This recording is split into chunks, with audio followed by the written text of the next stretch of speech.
Hello, bachcho. Let's see the question. So question says if there is a straight line parallel to volume axis in PV diagram, then it is a graph of.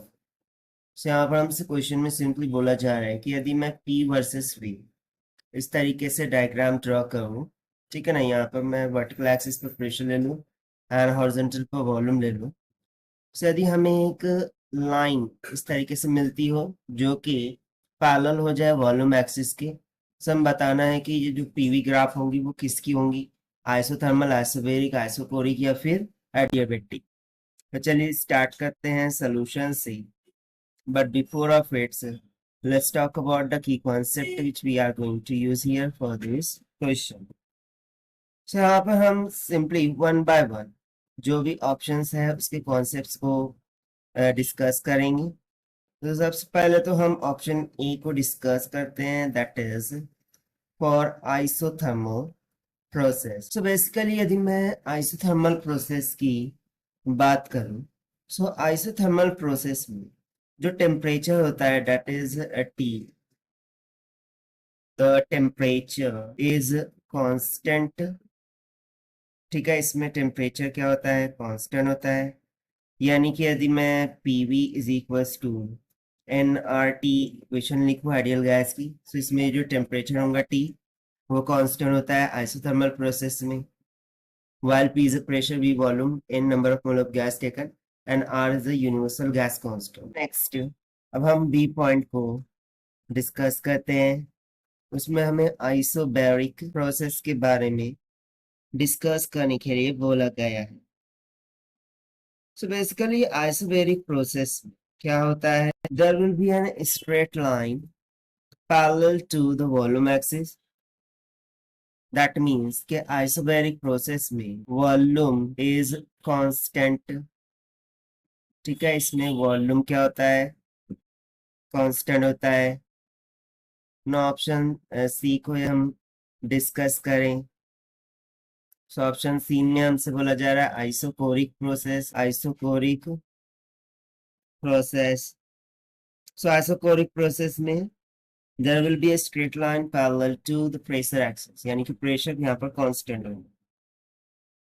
सो यदि मैं यहाँ पर बात कर लूँ isochoric pressure process में equation की, so by using the ideal gas equation PV is equals to क्या होता है, एनआरटी, जहाँ पर P pressure, V volume, N number of mole of gas taken, R universal gas constant, T temperature होता है।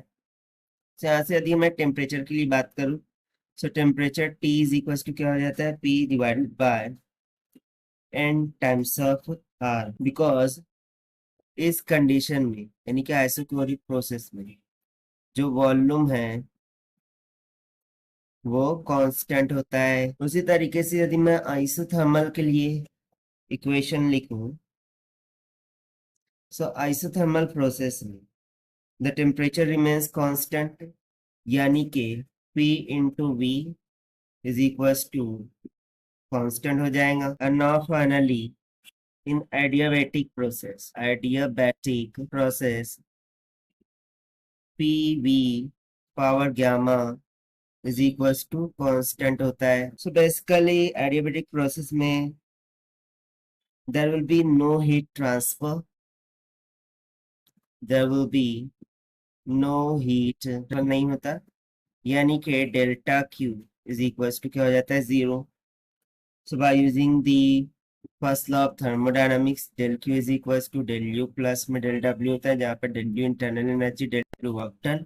सो इसमें internal energy negative of work done की equal हो जाती है, because there will be no heat exchange और heat transfer. So according to question देखिए हमसे क्या बोले गए थे। So just do one correction, basically isobaric process में वॉल्यूम कांस्टेंट नहीं होता बल्कि प्रेशर कांस्टेंट होता है।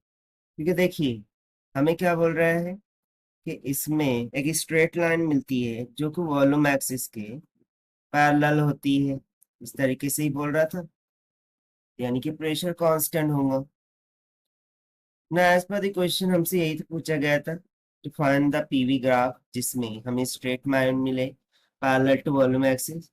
सो हमें वो किसके लिए मिल रहा है, आइसोबैरिक प्रोसेस, यानी कि option B will become correct.